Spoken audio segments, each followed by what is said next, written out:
Happy Monday, everyone, and thanks so much for joining us on Up North Live Unscripted at 6:30. I am Maya Engel, live in our digital studio, and I know last week I said I wish I was outside instead of inside the digital studio because it was so nice out, where today I'm kind of happy to be inside where I have some air conditioning and it's a little bit cooler because, boy, it is a hot one out there. Joe, you mentioned this is, if not the hottest day of the summer, one of the hottest days of the summer.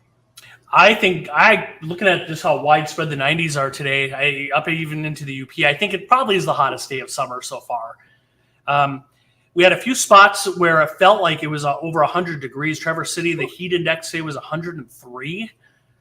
So we're talking some pretty intense heat, Maya, out there, especially this evening. But that's going to change as we get into the middle of the week, and I'll have more on that. The other thing I want to point out, too, it's quiet tonight, but tomorrow there is the risk for some thunderstorms and possibly some severe weather, which we're kind of keeping tabs on, and I'll have more on that, too, a little bit later in the show. Sounds good. Thanks, Joe. We are going to turn things over to our top story of the day, and that is former President Donald Trump making another stop in Michigan today. And although the National Guard does not formally endorse political candidates, they seem to be on the side of former President Donald Trump in Detroit today, as he assured them that he has their best interests at heart and won't lead them into dangerous situations unnecessarily, as he says the Biden-Harris campaign has done repeatedly. Andy Dominiani with our sister station down in Kalamazoo was there in Detroit today and brings us a recap of the Trump event. Bombshell statement. We've never been closer to World War III than we are at this moment. That was the primary message today of former President Donald Trump as he addressed thousands of National Guard members here in Detroit. And while issues like the economy, inflation, and social ills dominate much of the rhetoric being tossed around by both campaigns like grenades, national security and the safety of our troops were priority number one today. When I'm back in the White House, we will expel the warmongers, the profiteers, and take over our government, and we will restore world peace, and it will be again peace through strength. Donald Trump says the world will be a safer place if he once again secures the Oval Office and the commander-in-chief job of the U.S. Armed Forces. We have an unbelievable military when we have the right leader. Speaking to an enthusiastic and camouflaged crowd of thousands in Detroit today, Trump thanked the National Guard airmen and soldiers for their service and promised to protect them as they do the nation. We will never forget those brave warriors who made the supreme sacrifice for our country. They will live in our hearts forever. With hundreds of thousands of National Guard members forward deployed in support roles all over the world and in the most dangerous places, former President Trump says for these reservists and their families, November's election truly is a matter of life and death. And he used today's date as example number one. It was 3 years ago that 13 U.S. service members and more than 100 Afghanis were killed when the Taliban attacked the primary airport in Kabul during the botched pullout of U.S. troops. We will honor their memory by restoring a government that puts the American people first. Some of the biggest applause of the night belonged to former Hawaii Congresswoman Tulsi Gabbard, an Army reservist herself. I know that President Trump understands the grave responsibility that a president and commander-in-chief bears for every single one of our lives. She joined Trump on the podium as she implored her colleagues to join her in voting for him in November. Whether you're a soldier, you're an airman, a Marine, sailor, or a coastie, he keeps us in his heart in the decisions that he makes. Both campaigns return to Michigan this week. Trump's running mate, Ohio Senator J.D. Vance, will be in Big Rapids tomorrow. And then on Thursday, both Trump and the second gentleman will be here in Powderville and Grand Rapids, respectively. In Detroit, I'm Andy Dominiani. And as Andy just mentioned, JD Vance will be in Big Rapids tomorrow. He'll be speaking at 1:30, and Up North Live News will be there, and we'll bring you the very latest on his speech, plus reaction tomorrow on Up North Live News at 5 and at 6. Turning things over to home here in northern Michigan. Michigan growers are once again expected to produce more than 1 billion pounds of apples this year, and that is I believe, the third consecutive year of a crop this successful, and that is according to the U.S. Apple Association. So our Daniel Zivian, he spoke with local farmers to see what those numbers mean here in northern Michigan. David Covio already has plenty of produce to sell, running a farmer's market with his family near Petoskey. But what's really exciting for him now is an early bounty of apples. It's amazing for us to be here at the end of August and that we have beautiful apples already in the market. The Zestars, Ginger Gold, some of the earlier varieties are absolutely great. And Honeycrisp, which is usually 2 weeks out, is coming on much quicker than normal. One place where Covio gets his apples is Dion Farms, 15 minutes down the road near Boyne City. A lot of things just conspired to make it a really good environment to grow apples this year. And that started in the spring. We avoided frosts, which is always a good thing. We had some nice temperatures that delayed bloom to a point where we were safe. And then we had adequate moisture and plentiful sunshine kind of sporadically sprinkled throughout the rest of the season. The Michigan Apple Committee says this marks the third year in a hot streak. After a shortened 2021, Michigan has produced above its 10-year average, with 2022 being a record breaker. This year's estimate sits at 1.28 billion pounds. But Covio says, at least at his farm, crops have done well across the board. There's usually crops that just are great certain years and then some that are a bust. This year is sort of the ironic way, almost everything is doing phenomenal. And it's one of our best growing seasons in years. In northern Michigan, Daniel Zivian, UpNorthLive News. And let's pull up our question of the day, which is related to that story. What is your favorite type of apple in Michigan?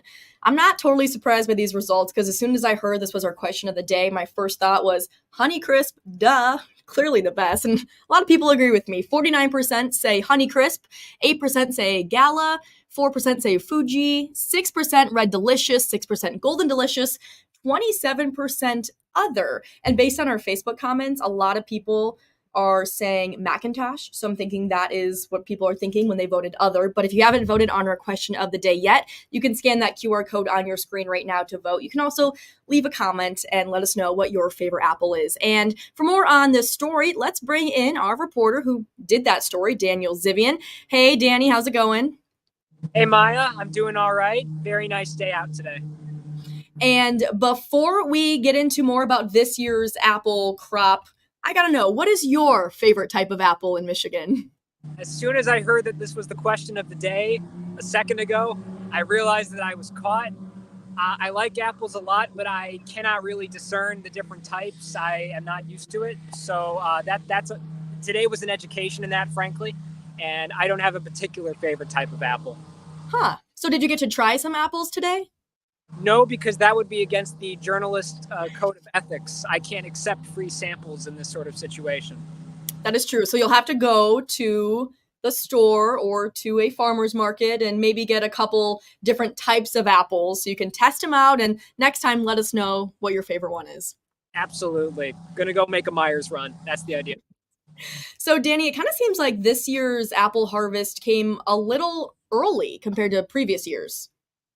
Yep, pretty much early. I don't know how early in comparison to those other years. I get the sense that these past 2 years may also have been a bit early. David Covio seemed to think that this one was actually even earlier, which means that it'll still go into the later season, essentially a longer apple season. And who doesn't love that? Everyone loves the apples.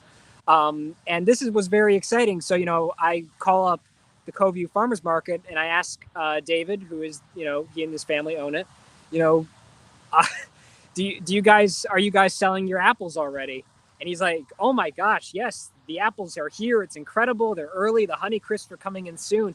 I'll stop you right there, sir. Can I get you on camera saying all of this? And so, yeah, again, I can't speak for every single farmer's market, just the one that I ended up speaking to today. But definitely earlier, and it's definitely an air of excitement around the apple stand. And it sounds like this year's crop is good, is kind of compared to the past couple years, has been right around the same amount of crop, and it's largely due to the weather conditions. Yeah, so I'm going to be referencing my other phone here as we go.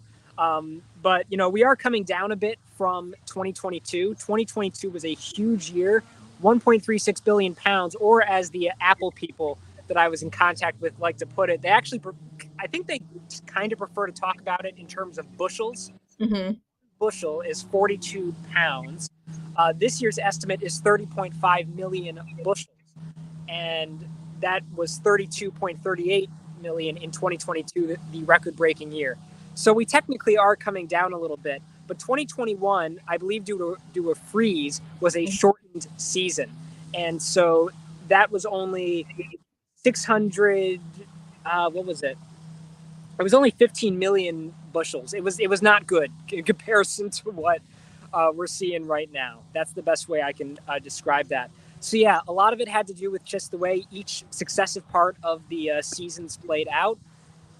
Mild spring, as he put it, as both Kovio and Nate Dion put it. Mild spring, plenty of sunshine, plenty of moisture. Again, I'm not the expert here. I'm not going to claim to know all about this stuff. That's what Kovio and Dion are for. But that's the very basic three-part thing of it. Mild spring, good moisture, good sunshine. And Danny, did you learn anything else about this year's apple crop that you weren't able to mention in your story? I can't say I learned too much extra this time around. Those were the pretty straightforward points. I had never heard of a Zestar or a Ginger Gold apple before. I did learn about those varieties from Mr. Kovio. I guess one extra thing that I did learn that did come up a bit is that Kovio was feeling pretty good about the rest of his crops. He himself doesn't grow apples. How I found Dion Farms was I just asked him, hey, as I'm leaving, where do you get your apples from? And that led me to the other farm. Uh, he seems pretty confident about the rest of his crops. I can't say I know much else about the apple-specific situation, except that things are looking up. Oh, actually, one other thing I did learn while going through the statistics with a contact at the Michigan Apple Committee who provided me with these stats from the USDA is that we're still behind Washington, and that's going to be a long way. We may be second, I believe, this year or third, but we're never going to beat Washington. They're working on another level at Washington State, so we'll keep trying. But these past 3 years have been pretty good for us. And hey, we'll take second or third. You can't always be first. Can't always win. All right, Danny, thanks so much for joining us. You need to go and get some apples. Absolutely. Thank you, Maya. All right, take care, Danny. We are going to take a short break here on Up North Live Unscripted, but when we come back, we'll check in with Joe. He'll have much more on your forecast. We'll see if this heat wave is going to stick around or what's in store for us right after the break.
Welcome back, everyone. I'm going to take down our question of the day for now, but we'll bring this back up again later. Again, that is, what is your favorite type of apple in Michigan? We'll circle back to that, but let's talk a little more about the weather because, boy, was it a hot one around northern Michigan today.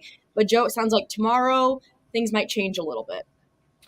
Yeah, our northern, it won't be as widespread hot tomorrow. Our southern areas will still deal with it, though, Maya, but also some storms tomorrow entering the picture. So we didn't have that today. Let's take a look. It was a hot one today, no matter what you were doing, unless you were inside the entire day today. There's Bel Air. It's 84. It feels like 89, but just a half hour ago, it felt like 99 there. And you know what I found interesting? Yes, there are some boats out there, but it wasn't even as busy as it usually is there on Torch Lake. I think it was just even too hot to be on the lake today. But three big things. The hot weather, it is going to retreat. That'll be mainly Wednesday. I'll show you that in a minute. We'll go from the 80s and 90s to the 60s and 70s. There is some risk for severe weather tomorrow. But even though we're pretty close to that event, there's still a lot of uncertainty into how this is going to unfold. But just know possibly some storms tomorrow that could be on the stronger side. And it's a week away, but Labor Day looks sunny. Next Monday, we could see highs mainly in the 70s. Here's what's going on tonight. We have a front laid out off to the west of us. Some storms developing there. We're in the warm air out ahead of that. Here are the current temperatures right now. A lot of 80s, some 90s earlier. Gaylord, Grayling, both still 89. Rogers City, Houghton Lake, Cadillac, 88. Manistee, 2. Pellston right now is at 89. Looking there. So tonight, it's just going to be a warm night. Sleeping weather, not that good. 60s and 70s, kind of a muggy, uncomfortable night. But as we look at the forecast temperatures, there's tonight, 60s and 70s. Here's tomorrow, 70s, 80s. Notice down around Big Rapids, Mount Pleasant, so it will be cooler north, warmer south. And then as we get into Wednesday, that's when things cool down. And look at it up north, 60s. That's it. Wednesday afternoon, so it'll be noticeably cooler by Wednesday. Here's radar. Not much happening here. Nothing really.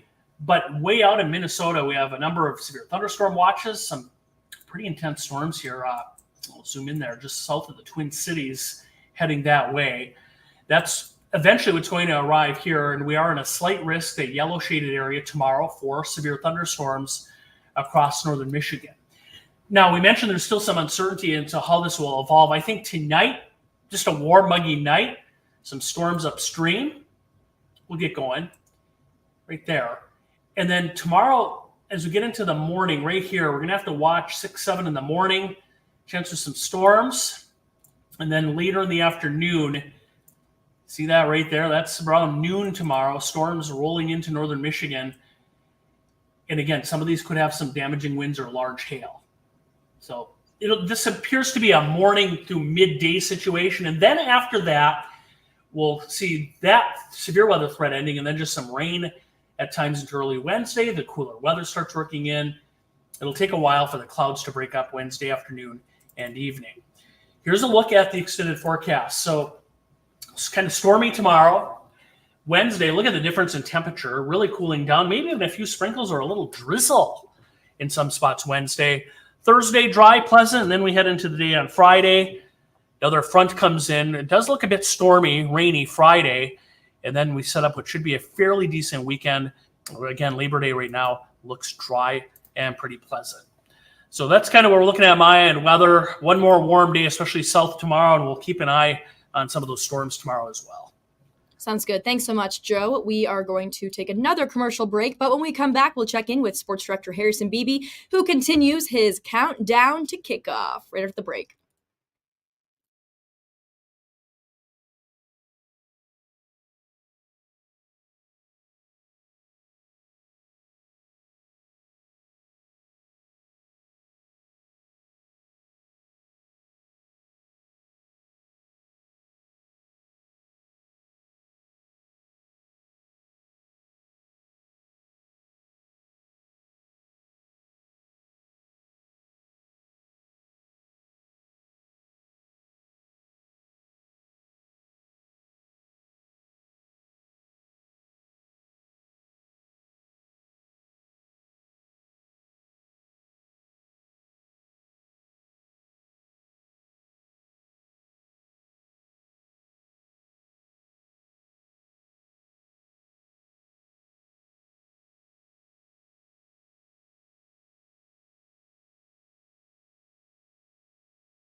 Welcome back, everyone, and a big welcome back to our sports director, Harrison Beebe.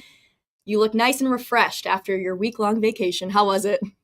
Wow. Yeah, I hope I'm refreshed, but if not, I'm going to try my best to fake it for a few minutes here on Unscripted. And it's a good time to come back, Maya, because football is in full swing. We know we have games on the high school football field starting at the end of the week. And our countdown to kickoff today, I think you have some video access here. Benzie Central, the Huskies were our feature for our countdown to kickoff this evening. You can catch the story of them on our website right now, or if you want to catch them on the big TV, join us at 11 for the local news tonight. We break down the Huskies and also look ahead to what's going to be an exciting thing that in my decade plus time here at Up North Live we've never done. We're going to do a high school football preview show that's going to be running later in the week. And for those of you watching right now, this will actually be airing in this time slot on Friday, which is very convenient. We're going into the debut weekend for college football, but we've also got the high school games kicking off. So Friday night here at 6:30, you can watch our Up North Live hometown highlights football preview show. Also earlier in the day, maybe you have the day off, you're getting ready for a Labor Day weekend trip, you want to catch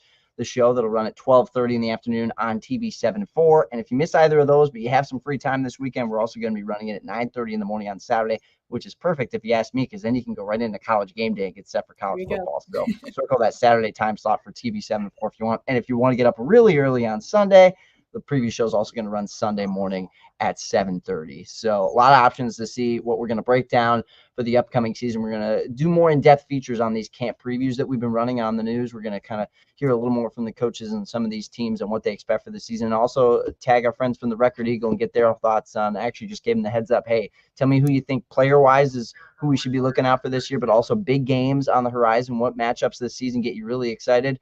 And last but not least, who are the picks to make it to Ford Field and the Superdome, the Superior Dome for the state finals? We know we're going to get some team at one of those spots, so I'm curious to see from our panel of experts who they pick to make the deepest runs this year. So just to recap what you just said, that special will air for the first time on Friday at 6:30 on ABC 29 and 8. On this channel, yes, but it'll be earlier in the day, 12:30 in the afternoon on TV 7-4 as well. So there's 4 different times to watch it: 12:30 in the afternoon, or 9:30 Saturday morning on 7-4, and then Friday at 6:30 here, or Sunday morning at 7:30 in the morning here on ABC 29 and 8. Okay, we might need you to Some people might watch all 4. We don't know. Why not? Yeah, they're my new best friend. We might need another reminder of all those times and days, but that's all the time we have for now, Harrison. So thanks so much for that. We'll see you tonight at 11 o'clock. We're going to take another quick break, but we'll be back in a few minutes with the final results of our question of the day.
Today's question of the day is, what is your favorite type of apple in Michigan? Honeycrisp, with 48% of the votes. The leading apple, other, is actually the second one with 27%. And Karen commented on this live stream and said Honeycrisp. A lot of people are commenting on Facebook and saying Macintosh. So I'm thinking that could be what a lot of people are thinking when they voted other. But if you haven't voted on our question of the day yet, you can scan that QR code on our screen right now. But that'll do it for Up North Live Unscripted on this Monday evening. Thank you so much for joining us. We'll see you tonight on Up North Live News at 11.